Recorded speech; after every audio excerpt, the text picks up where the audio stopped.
Hello friends, नमस्कार. मी ऐश्वर्या तुम्हा सर्वांचं खूप खूप मनापासून स्वागत करते आपल्या या लाडक्या युट्यूब चॅनलवरती, ज्याचं नाव आहे ऐश्वर्याज लाईफस्टाईल अँड व्लॉग्स.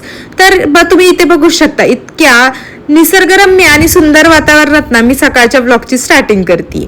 तर आम्ही कुठे चाललोय त्याआधी मी तुम्हाला सांगते. तर आम्ही चाललो होतो मांढर देवीच्या काळूबाईच्या दर्शनासाठी.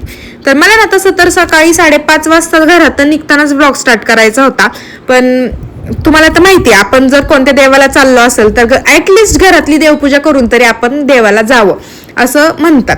तर त्याच्यामुळे ना माझं घरातली देवपूजा, गडबड गोंधळ या सगळ्यात ना व्लॉग स्टार्ट करायचा राहूनच गेला होता. आणि जाताना ना हे सुंदर माकडांचं दर्शन घेऊन आम्ही काळूबाईला दर्शनासाठी निघालो होतो. एक छोटासा चहाचा ब्रेक घेतला. त्यानंतर तिथे पोहोचल्यानंतर ना मस्त वरती गेलो. आणि तसं तर आम्हाला अभिषेक करायचा होता, त्याच्यामुळे ना नंबरचा इथे काही विषयच नव्हता, डायरेक्ट दर्शनच होतं. पण अभिषेक आमचा सगळ्यात शेवट असल्यामुळे ना आम्हाला तिथं जाऊन जवळपास ना एक तास तरी आतमध्ये गाभाऱ्यात बसायला भेटलं होतं. तर आम्ही घरनं देवी नेली होती, तिला सुद्धा पाया पडून आणायचं होतं. आणि ते गाभाऱ्यात तुम्ही बघू शकता बाकीच्यांचे ना अभिषेक चालले होते. त्यानंतर ना आमचा अभिषेकचा नंबर आला. मग आम्ही अभिषेक करण्यासाठी आतमध्ये गेलो होतो. मग जे काही आणलं होतं घरनं, हार, फुल, वेणी, ते सगळं दिलं. आणि शालू नेसवायचा होता देवीला, मग तो पण दिला होता. मग त्या काकांनी शालू वगैरे नेसवला देवीला, सगळं हार, वेणी वगैरे आणलेलं सगळं दिलं. आणि त्यानंतर इथं ना रिशांकला पाया पडण्यासाठी ना आतमध्ये नेलं होतं. पण तो त्या एवढा घाबरला होता ना, त्याला काही कळतच नव्हतं. म्हणजे तसं तर ना खरं तर एवढं जवळ देवीला पाहायचा ना योग आम्हाला पण आणि त्याला पण पहिल्यांदाच आला असेल, त्याच्यामुळे कदाचित ते असेल.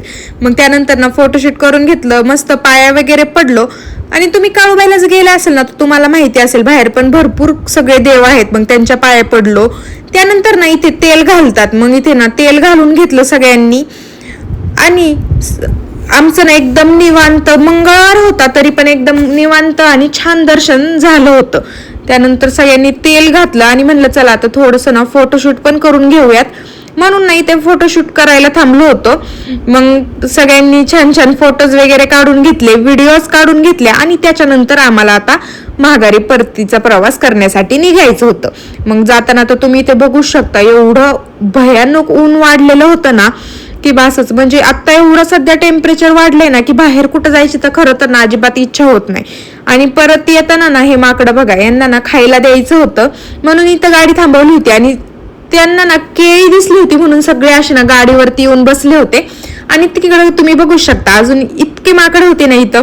आणि हे तर ना तुम्ही अजिबात मिस करू नका. म्हणजे हे माकड ना त्याच्या एकदम न्यू बॉर्न बेबीला म्हणलं ना तरी चालेल, घेऊन आलं होतं. आणि ते इतकं क्यूट गा तिथं येऊन बसलं होतं ना, तुम्ही ते बघू शकता. आणि हे दुसरं येऊन ना लगेच त्याला म्हणजे पळून घेऊन गेलं होतं. तर इतका भारी हा क्षण ना बघण्यासारखा होता. आणि या माकडाचे ना वरती काचावरती बसल्यामुळे ना पाय भाजत होते, त्याच्यामुळे ते ना सारखंच त्याच्या पायाला हात लावत होतं. आणि नंतर ना ते तिथनं उठूनच पळालं. तर मग आम्ही निघालो परत माघारी येण्यासाठी. आणि येता येताना नारायणपूरचे म्हणजेच अर्थात श्री दत्तांचं दर्शन घेतलं. त्यांच्याच मागे तिथे ना एक महादेवाचं एक छानसं मंदिर आहे, मग इथे येऊन पण दर्शन घेतलं. सगळीकडे ना एकदम छान आणि निवांत दर्शन झालं होतं आमचं. आणि त्याच्यानंतर भूक तर खूप लागली होती, म्हणून मग जेवायला गेलो. आणि जेवून मग डायरेक्ट घरीच आलो. तर असं होता आजचा आमचा प्रवास आणि काळूबाईच्या दर्शनाचा ब्लॉग. तुम्हाला हा ब्लॉग कसा वाटला हे मला कमेंट्स करून सांगायला अजिबात विसरू नका. आणि चॅनलवर नवीन असाल तर सबस्क्राईब करायला पण विसरू नका.